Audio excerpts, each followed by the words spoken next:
Hi friends, ಇವಾಗ skin tan remove ಏನು ಥರ ಮಾಡಬೇಕೋ ಅದು ಹೇಳ್ತೀನಿ.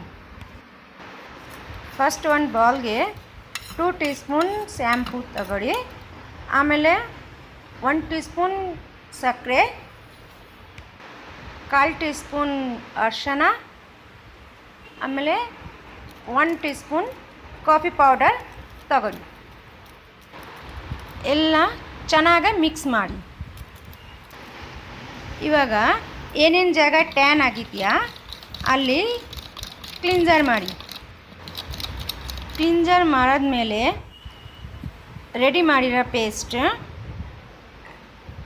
ಅಪ್ಲೈ ಮಾಡಿ 5 ಮಿನಿಟ್ ಮಸಾಜ್ ಮಾಡಿ.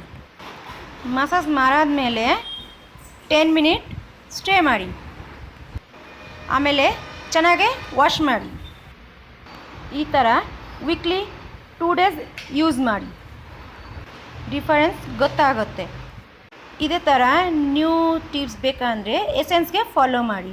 Thank you.